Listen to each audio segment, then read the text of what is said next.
Assalamualaikum. Pada pertemuan ketiga mata kuliah desain pelatihan kali ini, kita akan berdiskusi tentang analisis kebutuhan pelatihan. Pada pertemuan minggu kemarin, kita sudah sedikit menyinggung tentang analisis kebutuhan pelatihan. Lalu sebenarnya apa sih yang dinamakan dengan analisis kebutuhan pelatihan? Yang pertama, menurut Barbaset pada tahun 2006, analisis kebutuhan pelatihan ini digunakan sebagai suatu proses untuk mengumpulkan data tentang apa yang ada di dalam organisasi, baik itu yang kelihatan maupun tidak kelihatan, dan data tersebut nanti dapat digunakan untuk membuat suatu pelatihan. Sedangkan menurut Townsend dan Donovan tahun 2005 menyebutkan bahwa analisis kebutuhan pelatihan atau Training Need Analysis atau TNA itu adalah proses identifikasi pengetahuan baru, sikap baru, dan juga keterampilan baru dari seseorang untuk meningkatkan kemampuan orang tersebut dan juga untuk meningkatkan organisasinya. Sehingga dari dua pengertian tadi bisa kita ambil kesimpulan bahwa analisis kebutuhan pelatihan adalah serangkaian aktivitas yang dilakukan untuk mengidentifikasi masalah dan isu-isu tentang kinerja untuk menentukan apakah pelatihan merupakan solusi yang tepat untuk mengatasi sebuah masalah. Jadi bisa kita garis bawahin di sini bahwa yang dinamakan analisis kebutuhan pelatihan ini adalah kita melakukan identifikasi terhadap masalah apa yang ada di dalam perusahaan tersebut dan memberikan alternatif solusi yang tepat untuk mengatasi masalah tersebut. Seperti kita bahas pada minggu sebelumnya, bahwa pelatihan itu tidak bisa menjadi sebuah obat, tetapi pelatihan itu adalah alternatif solusi. Untuk bisa menjadi solusi yang tepat, maka kita harus melakukan analisis kebutuhan pelatihan. Kita cari masalah apa yang paling pokok pada organisasi tersebut, sehingga dengan demikian kita dapat mendesain pelatihan yang tepat dan mencari solusinya. Selanjutnya adalah apa tujuan perlu dilakukannya suatu TNA. Jadi yang pertama adalah untuk memastikan bahwa pelatihan merupakan solusi atas suatu masalah. Oleh karena itu, kita harus benar-benar mengenali apa yang menjadi masalah dalam organisasi tersebut agar kita nantinya dapat mendesain suatu pelatihan yang benar-benar nantinya dapat menjadi solusi atas masalah tersebut, sehingga kinerja dari perusahaan maupun institusi tersebut dapat meningkat. Yang kedua adalah memastikan bahwa peserta pelatihan individu yang tepat.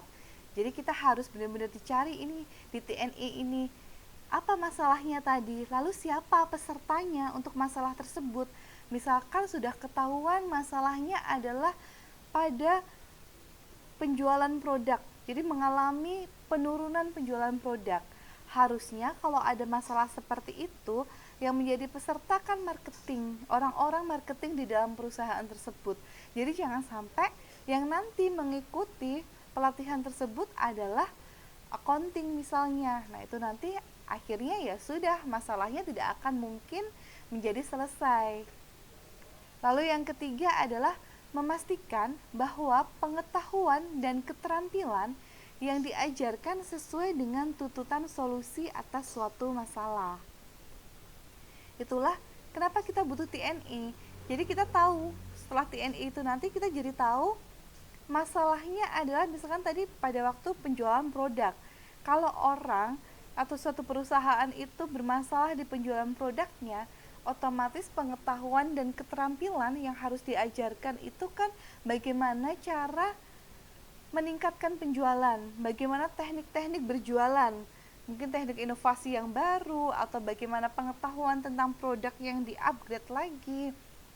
Sehingga dengan adanya pelatihan tersebut, peserta mendapatkan pengetahuan, sikap dan juga keterampilan yang baru dan mereka nanti dapat meningkatkan kinerjanya. Jadi jangan sampai tadi masalahnya pada penurunan penjualan produk, tapi kita ngasih pengetahuannya adalah bagaimana cara memimpin tim misalkan. Itu kan menjadi tidak sinkron dengan masalahnya.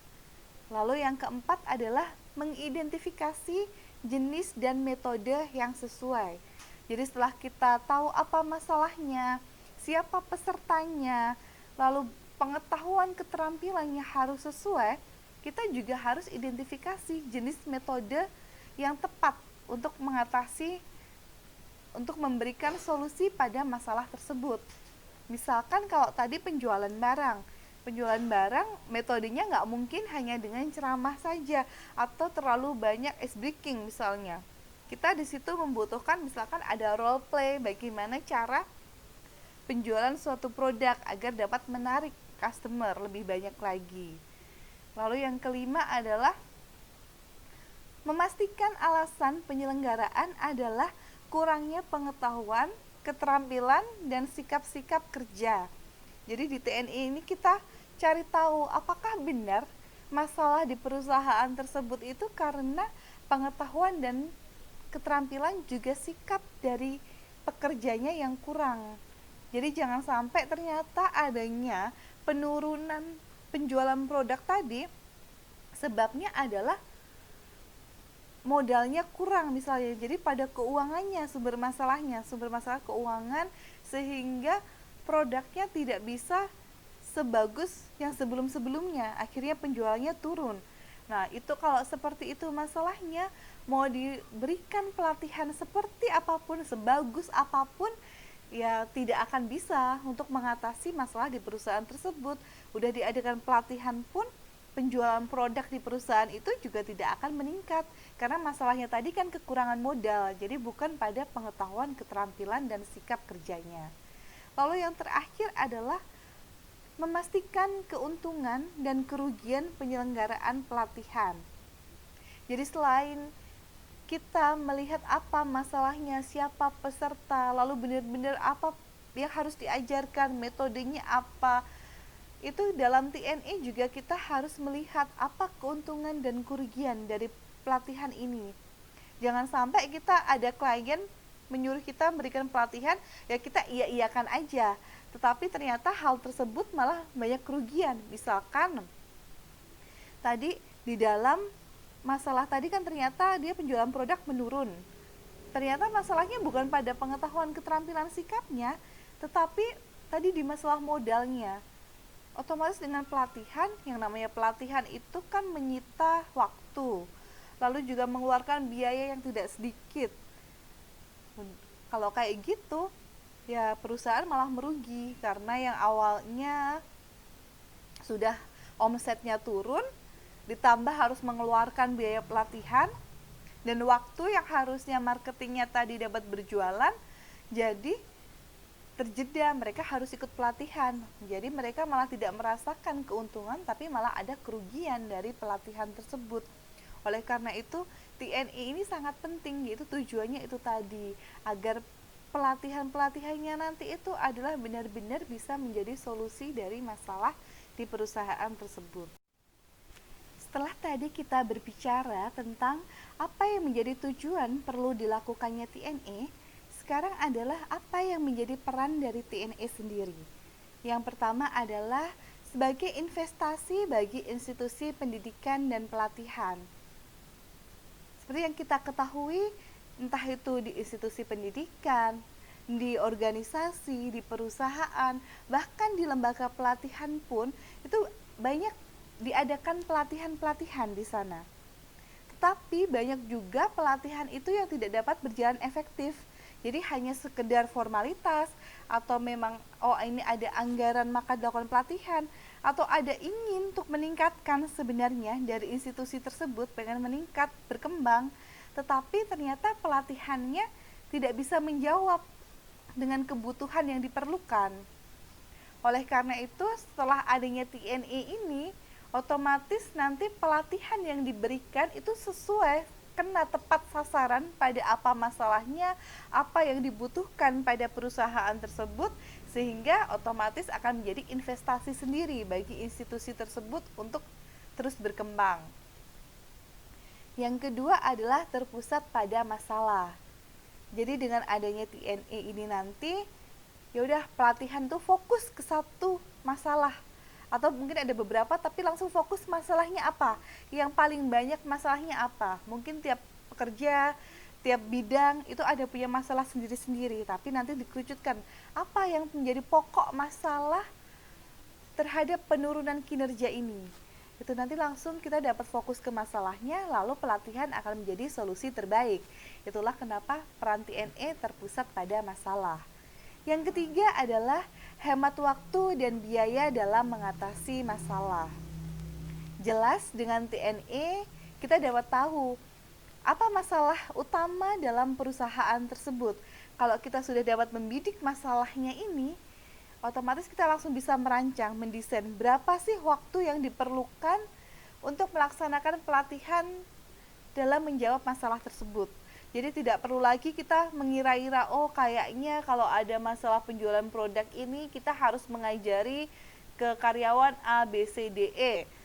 Lalu biayanya otomatis karena waktunya banyak, butuh biaya yang lebih besar juga. Karena tempatnya mungkin sewanya lebih banyak, lalu juga harus membayar honor instruktur lebih tinggi, masih juga menyediakan fasilitas-fasilitas lainnya, dan juga SDM-SDM yang harusnya bekerja juga jadi ikut pelatihan dulu kan, otomatis biaya juga akan membengkak. Tetapi dengan adanya TNE, karena sudah fokus ke masalah, desain pelatihan dapat dilakukan dengan tepat, ya kita langsung memberikan ke apa yang menjawab pada masalah tersebut. Jadi hemat waktu dan juga biaya.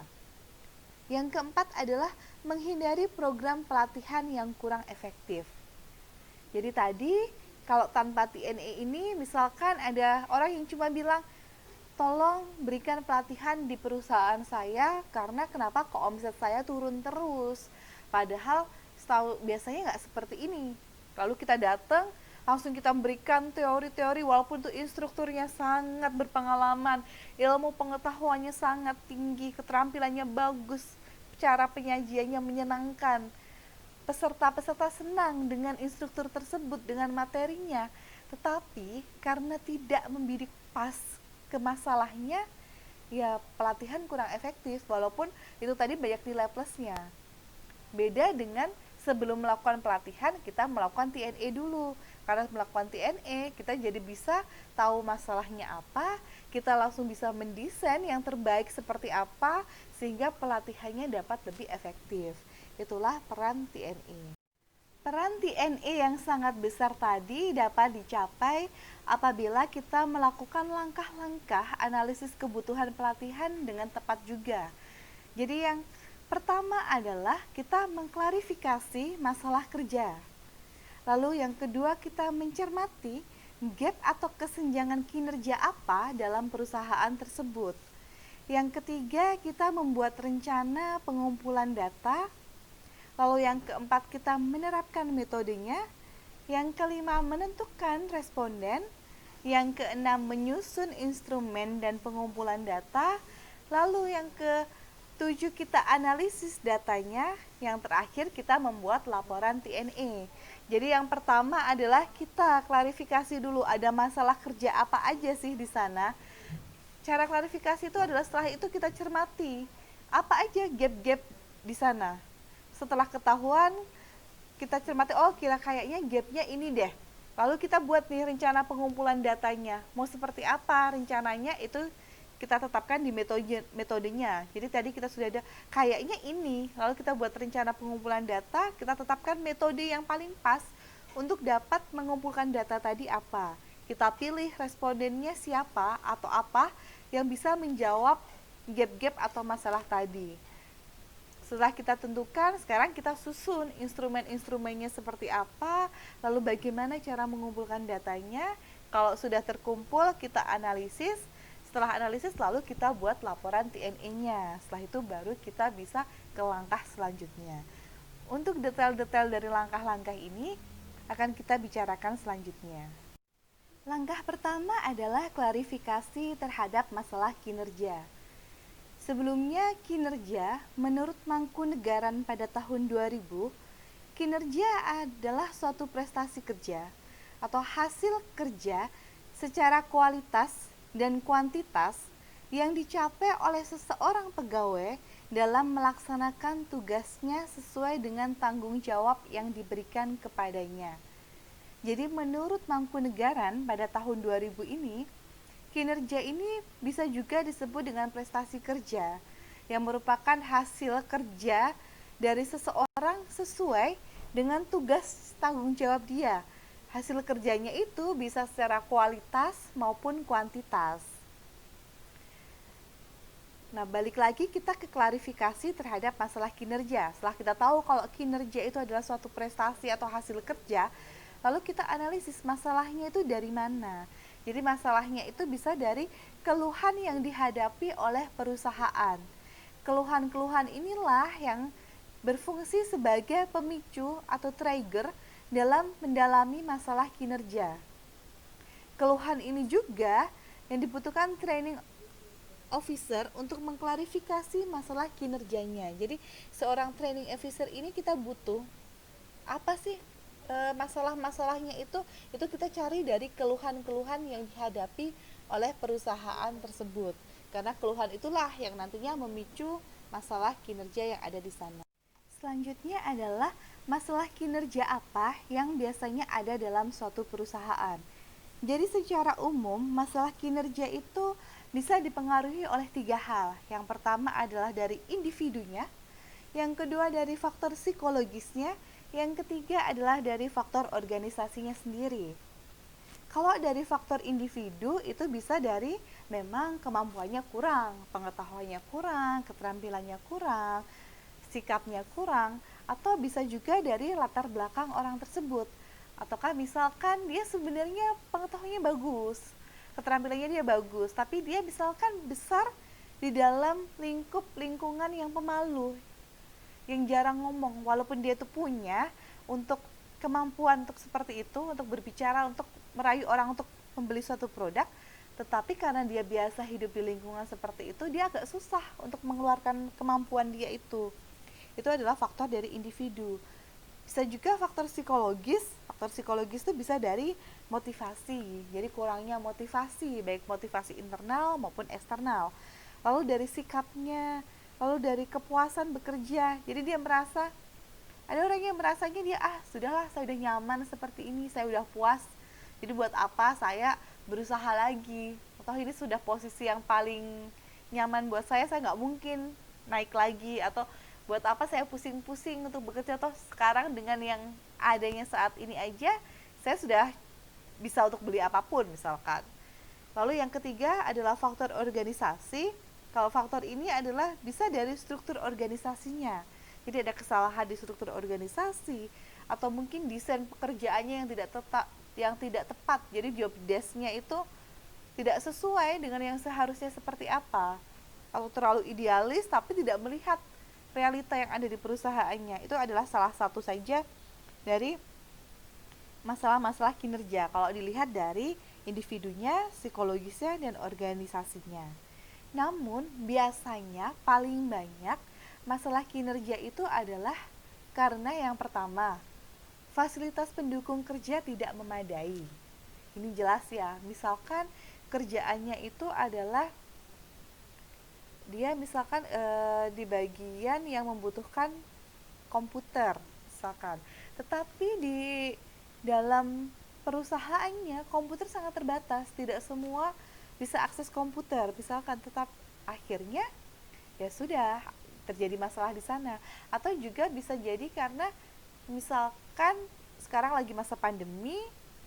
Kalau tadi kita runtut dari awal tadi kan kita pakai contoh penjualan produk ya, masalahnya misalkan untuk menaikkan itu mulai sekarang penjualannya secara online. Nah, tetapi fasilitas wifi-nya tidak memadai, ya itu akan jadi masalah juga. Itu adalah salah satu contoh dari fasilitas pendukung kerja tidak memadai. Lalu yang kedua yang paling banyak masalah kinerja adalah karyawannya memiliki kompetensi tetapi tidak memperlihatkan kinerja yang tinggi. Nah, ini sering juga. Jadi misalkan ada HRD yang melihat ini dulu pada waktu saya tes, dia paham kok semua materi dia paham. Pada waktu ada orientasi, disuruh role play pun dia bagus. Jadi kompetensi dia tuh nggak diragukan lagi. Tetapi kenapa kok kinerja dia kalah sama yang teman-temannya, yang lain-lainnya yang kemampuannya di bawah dia. Jadi itu karena apa di situ? Itulah menjadi satu masalah juga. Kan harusnya orang tadi karena dipercaya punya kemampuan tinggi, makanya dia di hire untuk kerja di situ agar perusahaan tadi menjadi lebih berkembang. Akhirnya jadi stagnan aja rasanya. Ya mending tadi rekrut orang yang sama aja, yang di bawah dia nggak ada bedanya. Ini kenapa anak ini kenapa seperti ini, itu jadi masalah juga di dalam perusahaan. Atau yang ketiga paling banyak juga adalah karyawan tidak memiliki pengetahuan dan keterampilan dalam melakukan tugas atau pekerjaan. Nah, kalau ini jelas ya. Jadi kalau memang tidak tahu dulu secara teorinya dari pengetahuannya atau keterampilannya atau dua-duanya tidak tahu, akhirnya ya kalau yang ini otomatis akan menjadi masalah kinerja di dalam perusahaan itu. Lalu yang keempat yang paling banyak juga adalah karyawan tidak mengenal atau lupa terhadap prosedur kerja standar yang harus dilakukan. Jadi ini banyak sekali sebabnya. Misalkan contohnya adalah di suatu perusahaan yang sudah lama, sudah berjalannya seperti itu, ada peraturan di sana. Pasti semua perusahaan kan ada aturannya. Cuma karena sudah nyaman seperti itu, ini nggak lihat lagi nih aturannya. Misalnya jam kerjanya harus ada di kantor. Kalau sesuai misalnya jam 8 sampai jam 5 harus ada di kantor. Dan semua kerjaan harus dikerjakan di sana. Tapi karena ya udahlah, nggak usah seperti itu bisa berjalan juga kok sambil jalan. Toh hasilnya nanti bisa tercapai. Tetapi untuk perusahaan-perusahaan yang butuh di situ nanti koordinasi lebih, akhirnya kan juga akan bermasalah. Iya sih, kerjaan dia secara individu bagus, sudah tercapai, tapi secara timnya kan jadi berbeda, padahal sudah ada SOP-nya yang mengatur. Tapi karena tadi sudah oke, atau bisa juga karena memang acuh tak acuh, atau bisa juga karena memang ya udah itu SOP hanya sekedar SOP. Jadi ada banyak sekali penyebabnya kenapa kok karyawan tidak mengenal atau lupa terhadap prosedur kerja, dan ini banyak terjadi di institusi-institusi maupun perusahaan-perusahaan. Jadi itulah tadi ada 4 masalah kinerja yang paling banyak terjadi. Selanjutnya langkah yang kedua adalah mencermati kesenjangan kerja atau gap. Jadi setelah tadi kita klarifikasi masalah kerjanya apa, sekarang kita cermati beneran kesenjangan kinerja ini karena apa sih? Jadi masalah kinerja ini digambarkan dalam bentuk gap atau kesenjangan. Atau kesenjangan ini merupakan masalah yang dampaknya dirasakan oleh perusahaan. Dan dia nanti kita tujuannya adalah untuk menghilangkan atau mengurangi gap atau kesenjangan antara kenyataan saat ini dengan standar yang diharapkan. Jadi setelah kita klarifikasi masalah tadi, kita cermati benar-benar apakah ini yang menjadi kesenjangan kinerja. Jadi kan kita ada ekspektasi standarnya suatu perusahaan itu harus seperti apa, tujuan visinya itu apa yang ingin dicapai. Kita lihat dengan klarifikasi masalah tadi kan kita jadi tahu masalah kinerja saat ini itu seperti apa di perusahaan itu. Setelah kita tahu visinya, tujuannya, standarnya perusahaan itu A misalkan, lalu setelah tadi klarifikasi masalah ternyata kinerjanya itu belum sampai ke A, itulah yang akan terjadi gap atau kesenjangan. Jadi yang langkah kedua adalah kita cermati kesenjangan kinerja atau gapnya.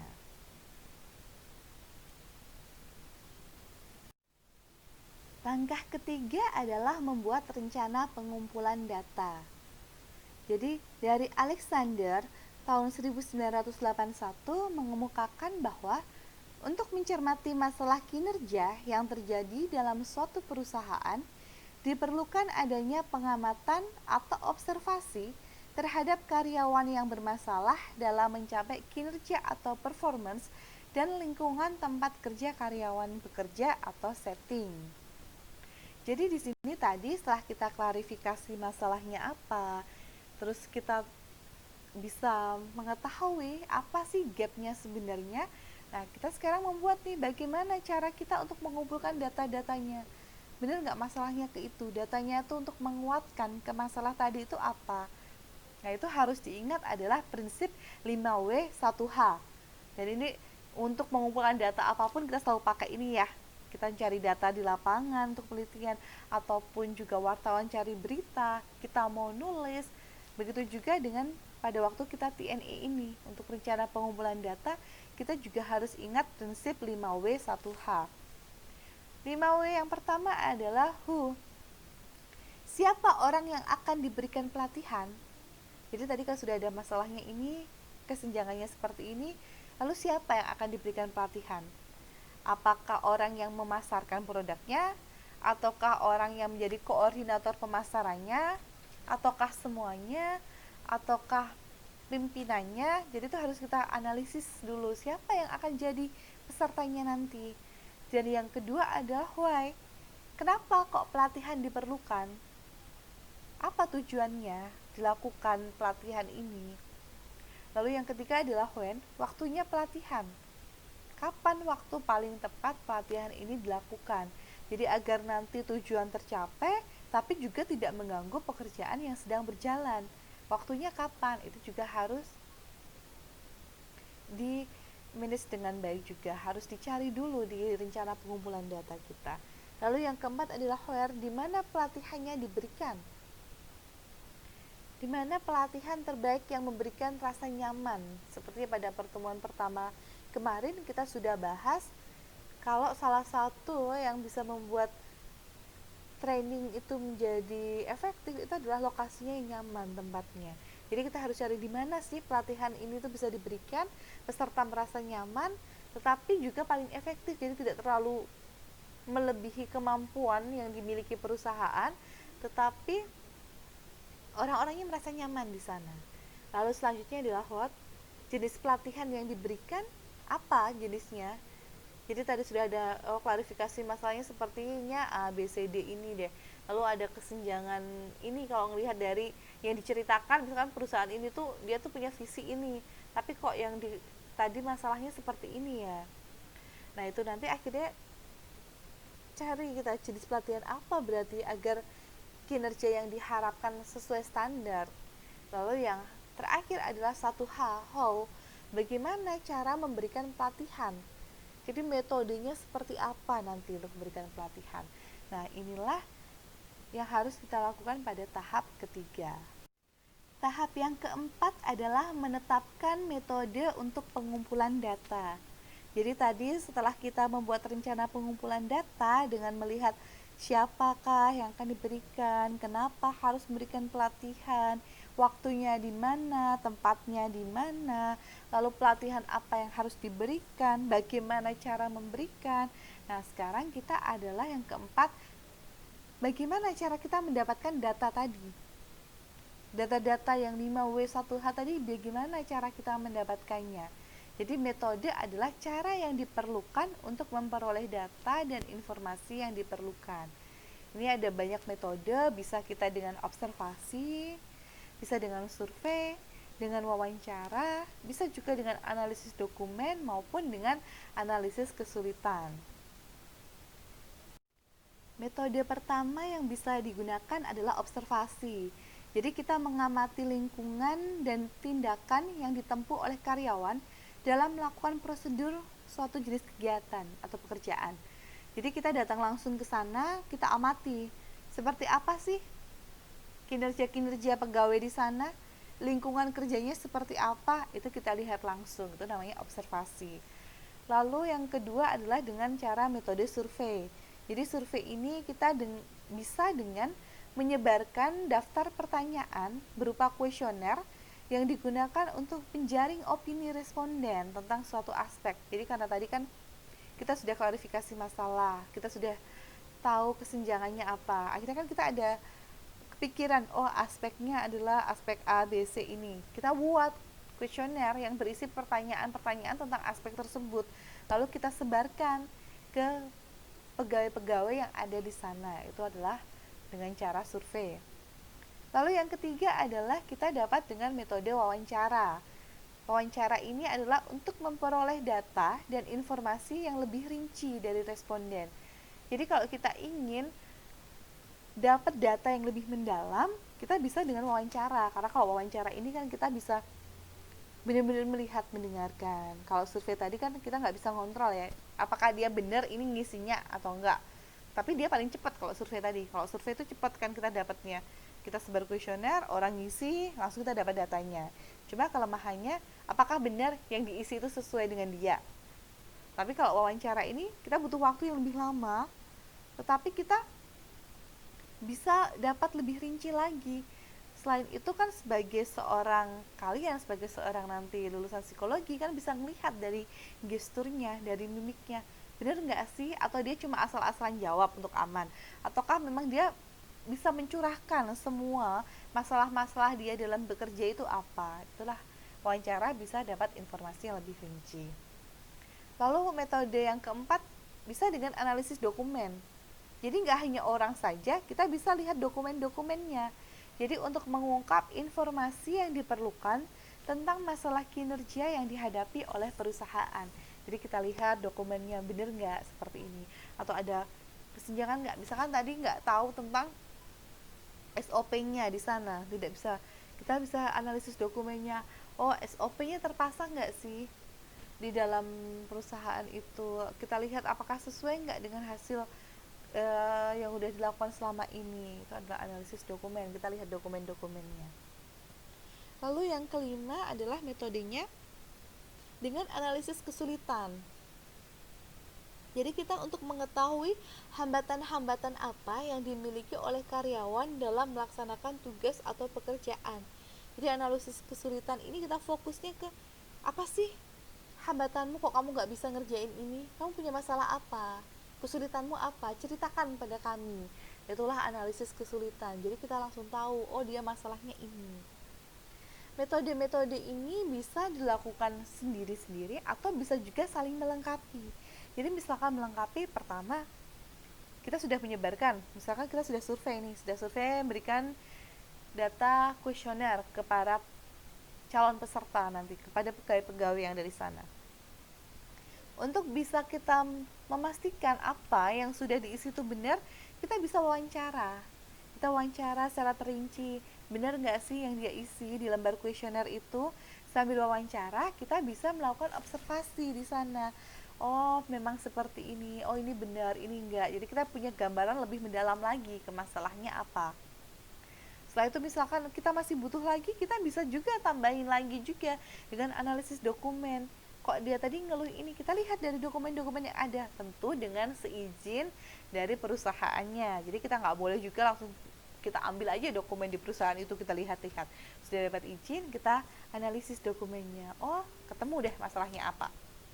Atau analisis kesulitan bisa juga diwawancara tadi, kita fokuskan, kita wawancaranya banyak yang rinci, tapi kita bagian kesulitan kita dalamin, kita lebih tegaskan di sana. Jadi ini antara metode ini dapat yang kita lakukan sekaligus, ada yang bisa campuran beberapa saja, tapi juga bisa satu metode aja yang dipakai. Jadi tergantung bagaimana kondisi perusahaannya, bagaimana izin dari perusahaannya, bagaimana waktu yang diberikan. Itu semuanya nanti bersifat fleksibel. Langkah yang kelima adalah menentukan responden. Jadi setelah kita tadi sudah menetapkan kita mau pakai metode apa untuk mencari jawaban atas masalah-masalah yang ingin kita cari tadi, kita tentukan dari mana kita dapatkan informasi tersebut. Kita pilih apakah dari karyawan yang ada di sana yang akan dilakukan wawancara, yang akan diberikan lembaran kuesioner tadi, yang mau kita observasi, apakah karyawannya ataukah penyedia. Penyedia di sini bisa dari pimpinan perusahaannya, ataukah manajer personalianya yang akan kita cari korek-korek permasalahannya, ataukah pimpinan unitnya. Selain itu, selain dari orangnya, kita juga bisa dari fasilitas kerja, yaitu dari observasi tadi. Jadi kita lihat fasilitas kerjanya.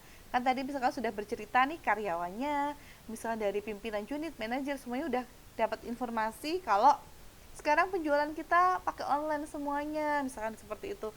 Padahal kita sudah pakai inovasi online kita tingkatkan lagi agar di masa pandemi penjualan tetap meningkat. Nah, itu kita bisa lihat nih, kita observasi fasilitas kerjanya, kita coba wifi-nya. Bener nggak sih? Kita tanya passwordnya, kita lihat di situ, oh kok fasilitasnya sudah terpenuhi atau belum. Itu bisa jadi juga bahan untuk objek yang akan kita teliti. Jadi fasilitas kerjanya, bisa lingkungan kerjanya. Jadi kita main ke sana misalkan, terus kita lihat antar pekerja seperti apa lingkungan kerjanya mereka. Ini lingkungan kerja itu bisa lingkungan sosialnya antar orang-orang pekerjanya, apakah mereka bekerja dengan baik, timnya bagus, solid, ataukah pada individu sendiri-sendiri, ataukah ada geng-gengan, ada yang dikucilkan, ada yang enggak, atau bisa juga dari lingkungan kerja di sini adalah kita bisa melihat dari penataan tata letaknya, misalkan oh tata letaknya ini malah bikin orang jadi stres, atau oh ini bagus sekali, sudah itu bisa kita lihat juga. Lalu juga dari dokumen terkait, karena tadi kan juga kita bisa telah dokumen di metode tadi. Jadi kita tentukan dengan metode tadi apa aja yang kita perlukan untuk bisa menjawab masalah yang data-data masalah yang ingin kita cari. Tahapan keenam adalah menyusun instrumen dan pengumpulan data. Jadi setelah tadi kita rencanakan metode apa yang dipakai, kita sudah menentukan siapa respondennya, sekarang kita bikin instrumennya apa. Misalkan tadi kan pakai survei, bisa kita pakai checklist misalkan. Jadi checklist ini untuk mengetahui aspek-aspek dari suatu jenis pekerjaan yang dilakukan oleh personal. Jadi langsung kita tanyain, bisa dari surveinya atau bisa wawancara, kita pakai checklist juga bisa di sana. Lalu untuk memperoleh data dan informasi tentang kualitas lingkungan atau fasilitas yang mendukung kinerja karyawan. Jadi selain tadi untuk bahan survei atau wawancara, checklist ini juga bisa kita gunakan sebagai instrumen pada waktu kita observasi.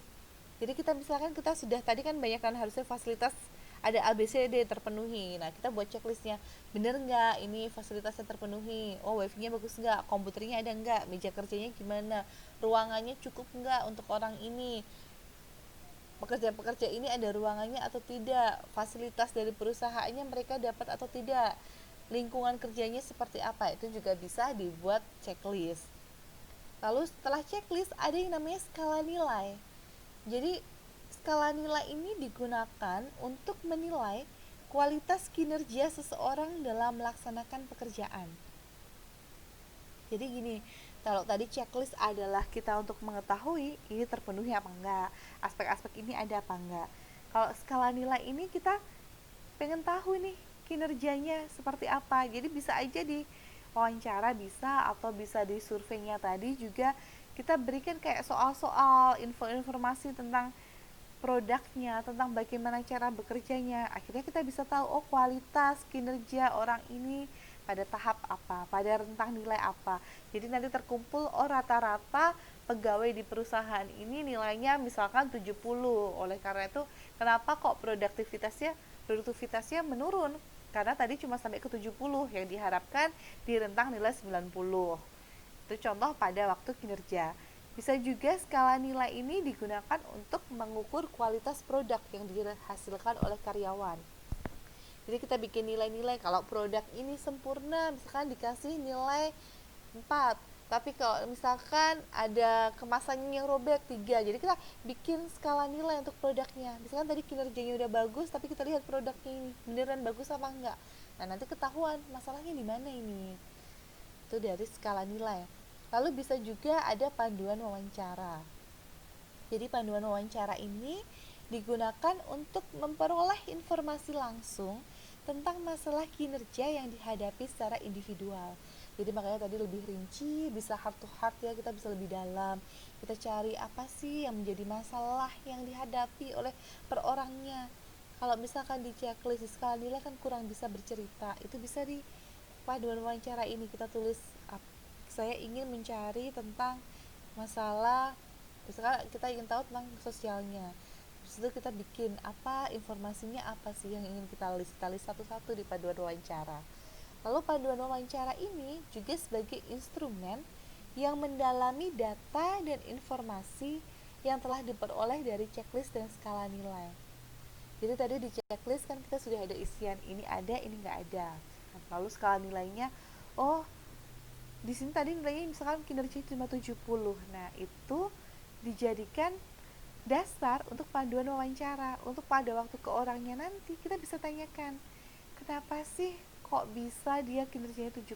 Apakah berpengaruh karena di checklist tadi ada beberapa hal yang tidak terpenuhi? Itu bisa kita korek lebih lanjut lagi di panduan wawancara ini. Jadi setelah tadi kita tentukan siapa respondennya, kita susun instrumennya. Instrumen yang paling cocok untuk responden itu yang mana? Lalu kita melakukan pengumpulan data. Langkah yang ketujuh adalah analisis data. Jadi setelah kita tadi menyusun instrumen, kita melakukan pengumpulan data, lalu data yang sudah terkumpul tadi langsung kita analisis. Pada umumnya, analisis data dalam proses TNI ini bersifat kualitatif. Jadi kita dapat data-data ini yang bercerita, yang lebih mendalam lagi data-datanya. Data hasil observasi dan survei itu dikelompokkan untuk melihat kecenderungan masalah kinerja yang dihadapi perusahaan. Jadi kayak tadi misalkan kita sudah wawancara personal, kita sudah survei-survei ke semuanya, personal. Ternyata terkumpul ada banyak sekali masalah-masalah yang dihadapi. Mungkin ada puluhan masalah, ada banyak, setiap orang merasakan permasalahan yang berbeda. Tetapi coba kita kelompokkan, kita pilih dengan kecenderungan masalah kinerja. Dari puluhan masalah tadi pasti ada beberapa masalah yang mirip-mirip. Kita ambil, kita kerucutkan menjadi mana yang paling banyak dihadapi, yang orang-orang yang semua pekerja juga merasakan hal yang sama. Lalu setelah itu data hasil observasi dan survei yang tidak dapat dianalisis dilengkapi dengan wawancara terhadap personel atau responden yang relevan. Jadi ini bisa aja tadi misalkan sudah dapatkan datanya, tapi ini kok datanya masih ambigu ya, ini kok masih membingungkan. Kita bisa melakukan wawancara lagi terhadap personel atau responden yang relevan. Atau misalkan tadi ada pegawai yang mengeluhkan dia misalkan selama ini dijanjikan dengan fasilitas-fasilitas bonus, tapi selama ini dia tidak dapat. Tetapi teman-teman yang lainnya bilang, oh ada bonus kok, saya semangat kerja di sini. Pimpinan juga. Ini kita bisa lakukan wawancara lagi. Kita bisa cari ke temannya atau kita ke pemimpinannya. Apakah bonus itu kriterianya apa toh? Terus siapa aja yang dapat? Kalau orang nggak dapat bonus itu karena apa? Jadi kita bisa lihat di sini, oh jadi permasalahannya itu mungkin ketidaktahuan dari pekerja tadi, karena dia merasanya dia sudah bekerja kok tidak dapat bonus gitu. Tapi bisa juga karena oh mungkin memang dari masalah dari organisasinya yang ada kesalahan data di sana atau hal yang lainnya. Jadi kalau misalkan ada sesuatu dari hasil observasi ataupun survei yang ternyata susah untuk kita analisis, kita bisa melakukan wawancara lagi dengan responden yang relevan. Langkah yang ke-8 atau yang terakhir adalah membuat laporan training need analysis. Jadi yang pertama, semua hasil-hasil tadi, hasil analisis datanya tadi, kita susun secara sistematis dan komprehensif. Jadi tulis semuanya secara runtut, secara urut, selengkap-lengkapnya semuanya. Dan isi laporan itu di dalamnya ada latar belakang. Latar belakang apa? Kita kok melakukan TNE di organisasi tersebut? Lalu tujuannya apa dari kita melakukan TNE? Kita gunakan metode apa untuk di sana? Apakah observasi, ataukah kita pakai survei, atau campuran, atau wawancara, dan semua metode lain yang dipakai tuliskan di sana. Lalu jangan lupa juga tulis siapa saja responden yang berpartisipasi. Jadi semua responden yang kira-kira berperan dalam masalah itu harus kita temuin, kita cari datanya semua dan jangan terlewat untuk dicatat juga. Lalu kita buat simpulan dari hasil analisis tadi. Setelah kita buat kesimpulannya, kita jadikan beberapa, kan tadi dikerucutkan ya masalahnya, oh ternyata masalahnya ada A, B, C, D ini. Setelah itu kita buat rekomendasi solusi apa sih yang paling diperlukan agar masalah kinerja A sampai E tadi bisa teratasi, sehingga tidak ada lagi nih kesenjangan antara kinerja yang sekarang dengan kinerja yang diharap. Sekarang contoh dari klasifikasi alternatif solusi masalah kinerja. Kan tadi setelah kita simpulkan, buat kesimpulan dari hasilnya tadi, kita buat rekomendasi solusi dari masalah. Sekarang contohnya, Misalkan tadi ada masalah kinerjanya adalah fasilitas pendukung kerja tidak memadai. Maka kita buat alternatif solusinya adalah pengadaan dan peremajaan alat kerja. Lalu ada lagi tadi masalah kompeten tapi tidak berkinerja. Nah, di sini kita berikan alternatifnya perbaikan manajemen. Jadi nanti misalkan pelatihannya nanti adalah bagaimana manajemen yang baik dalam perusahaan itu. Otomatis kalau perbaikan manajemen, pesertanya siapa nanti? Kan nggak mungkin hanya orang yang akan di-manage aja kan, tapi siapa yang manajemennya kan juga harus dijadikan peserta juga di situ. Lalu misalkan yang masalah tidak kompeten dan tidak terampil, maka solusinya adalah harus dilakukan pelatihan agar dia pengetahuan dan keterampilannya jadi meningkat. Lalu misal yang masalah tidak mengenal atau lupa SOP, ini bisa kita tawarkan solusinya sosialisasi dan penerapan SOP atau prosedur kerja standar.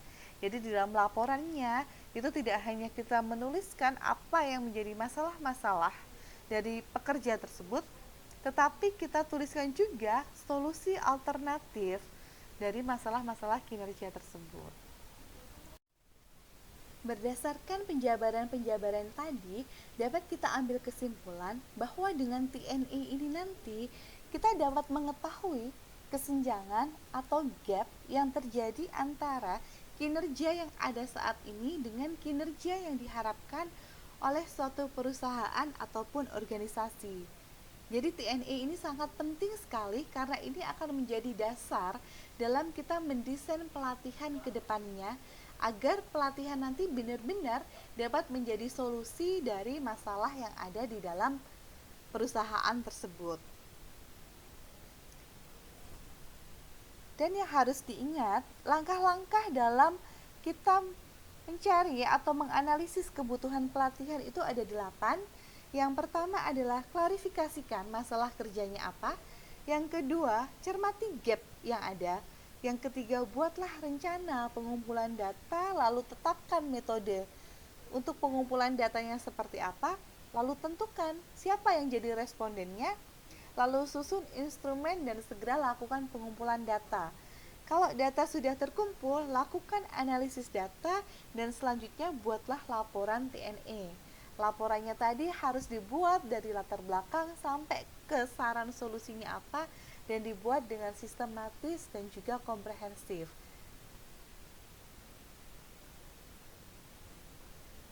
Oke, demikianlah materi pada pertemuan minggu ketiga yang dapat saya berikan. Terima kasih atas perhatiannya. Wassalamualaikum warahmatullahi wabarakatuh.